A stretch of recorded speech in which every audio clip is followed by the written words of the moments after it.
Good evening. Welcome to the State of Business on our television with me, Kavishka Pereira. Let's take a look at today's headlines. We must make up for lost time, says Minister of Development Strategies and International Trade. EDB targets to develop 2,000 new exporters by 2020. News in detail.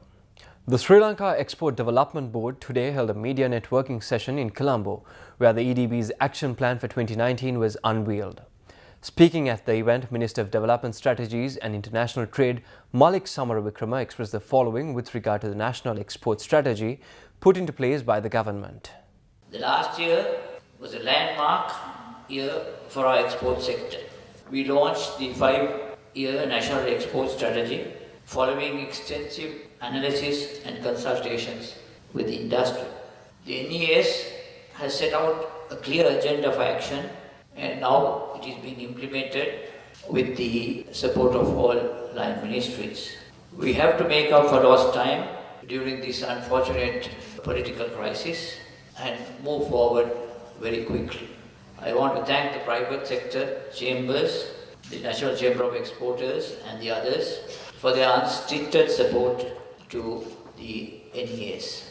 We also launched in 2018 the Market Access Program, Market Access Support Scheme and the 2000 Exporter Program, which are important initiatives to create and support the next generation of entrepreneurs and exporters. We are encouraging more people to be an export champion, and these will see the real impact on the ground. Elaborating further, Minister Samaravikrama expressed the following regarding the Enterprise Innovation Scheme. We already have cabinet approval for another initiative, which is the Enterprise Innovation Scheme, and that will soon get underway. This is part of Innovation and Entrepreneurial Strategy 2018 to 2022. This was approved by Cabinet last year, and the EDB has been a lead partner in that initiative. Together with the EDB's other ongoing activities, these transformational initiatives will change the export landscape in this country. We have not had this kind of systematic and well thought of set of initiatives to support our Sri Lankan entrepreneurs for a long period of time. And as I have said before, these initiatives don't put concrete on the ground and don't look like flashy projects, but rather are the real nuts and bolts of what it takes to create sustainable, high-income earning jobs in the export sector. Speaking at the media networking session organized by the Sri Lanka Export Development Board, Director General of the EDB, Jeevani Siriwardana, elaborated upon the EDB's plan to develop and encourage new entrepreneurs for 2019. Firstly, this was spoken of is a continuation of the activity we carried out in 2018. It is to develop 2,000 new exporters by the year 2020. And our target for each year is a 500 new exporters. So during the year 2019, we hope to identify and nurture 200 entrepreneurs and to convert them to become new exporters. And the slogan we also developed for them, to be an export champion. Having identified the new entrepreneurs in Sri Lanka, we need to groom them. We need to find out what they need and give them the necessary expertise in the product development, in the formulation of their business plans, and build them their capacities, and finally help them go into the export market. And together with developing individual entrepreneurs, we will also be carrying out a few programs to develop one village, one product, one program.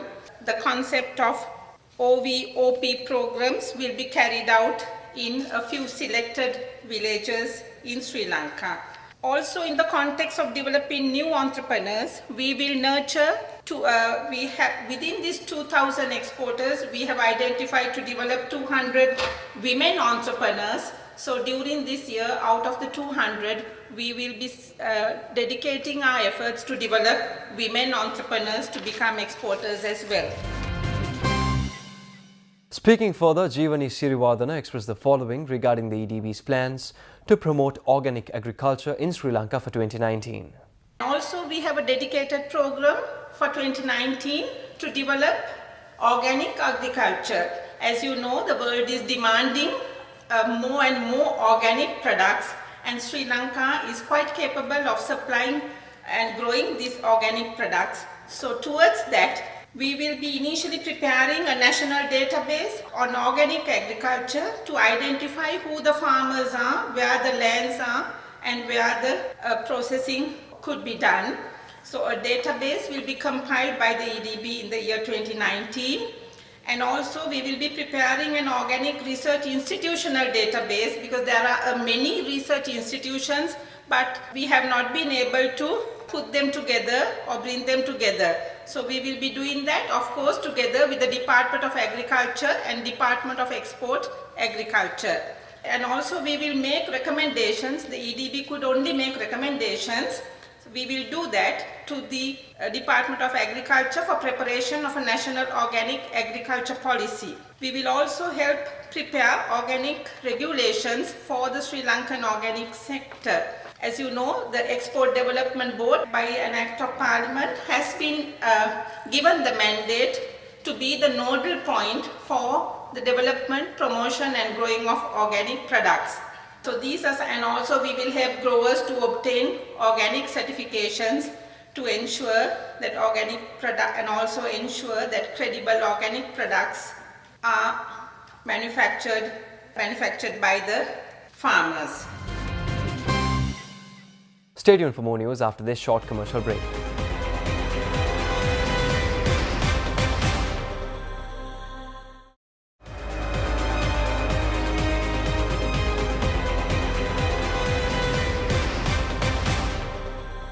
Welcome back. Speaking at the presentation of the monetary and fiscal policies of the Central Bank of Sri Lanka for 2019, Governor Dr. Indrajith Kumaraswamy stated that Sri Lanka currently finds itself in the vulnerable basket of twin deficit countries. Sri Lanka is a twin deficit country, and there are three trends which give insights as to why we are a twin deficit country. Twin deficit countries are the most vulnerable basket of countries in the global economy. If one trend, if you look at government revenue, 80s, 90s, and even in the 2000s, consistently the government was able to collect 18, 90, 20, 21% of GDP. That came down to 11% of GDP. So that is one trend.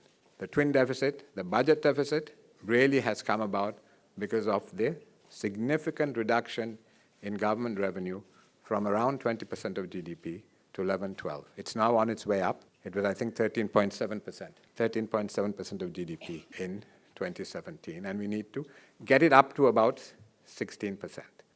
Or 16 or even 17%, because we want to run budget deficit of about 3.5% of GDP, which can be financed without amplifying our debt problem. So our expenditure level of 20% of GDP is actually okay. If you look at comparatives, that's an okay level.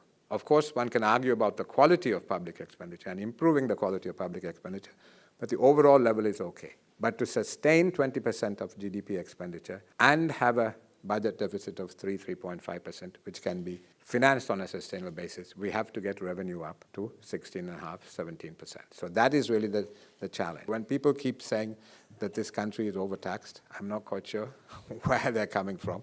We used to pay much more tax ourselves in the past, and our comparator countries all pay much more tax than we do. Elaborating further, Governor Dr. Kumaraswamy commented upon the widening trade deficit and how it contributes towards keeping Sri Lanka as a twin deficit country. The second deficit is the current account of the balance of payments. There, if you look at what's happened to exports, exports were 33% of GDP. Again, by 2014, 2015, it came down to about 12, 13%. So this, at the same time as we had this dramatic reduction in exports as a percent of GDP, the percentage of non-concessional loans in our stock of external debt went up from about 5% of the total external debt in 2005-06 to over 50% today.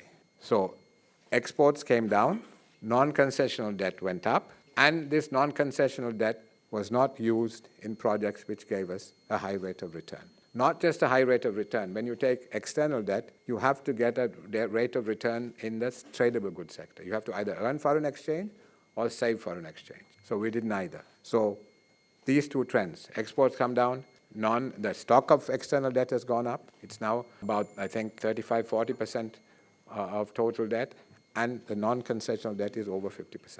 So you take all these things together, and this is why we are a twin deficit country. And that's the most vulnerable category, and that is the background against which macroeconomic policy has to be formulated in this country, i.e. we have very little room to mess around.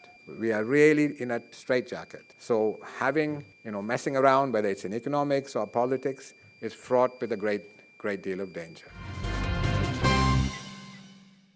Governor of the Central Bank, Dr. Indrajit Kumaraswamy, also elaborated upon the monetary policy strategy of the CBSL for 2019 and beyond.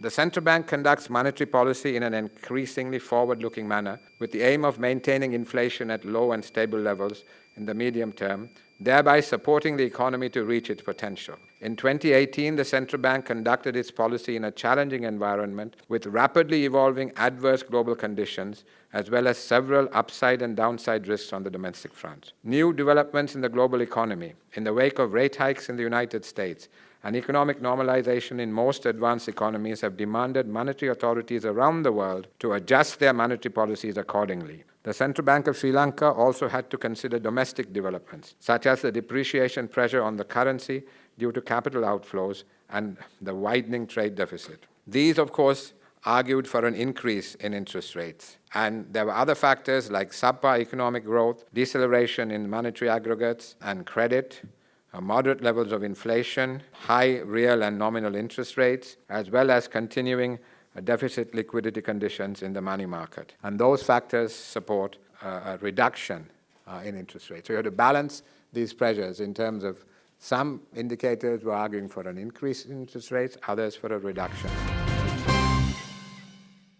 Let's take a look at several cabinet decisions which were granted approval during the last cabinet meeting. The Cabinet of Ministers yesterday in its meeting granted approval for the proposal presented by Minister of Finance and Mass Media Mangala Samaravira to prepare the national budget for 2019, facilitating the present state financial integrity program and the achievement of following state financial goals. The proposal presented by Minister Mangala Samaravira regarding the continuous implementation of the Gamperlia project was also approved by the Cabinet of Ministers and also approved the allocation of 48 billion rupees for the implementation of the project in 2019. In addition, the Cabinet of Ministers also granted approval for the proposal to enter into negotiations and an agreement with the Japan International Cooperation Agency regarding implementation of the 17-kilometer Colombo light rail system spanning from the Colombo multimodal transport hub to Malabo. Stay tuned for stock updates after this short commercial break.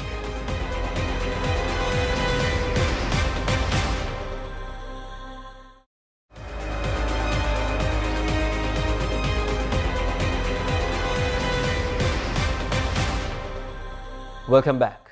Trading at the Colombo Stock Exchange ended on a negative note today.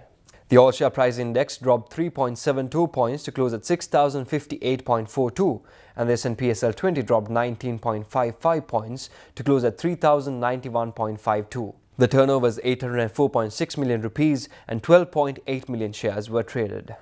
Next up is Forex rates.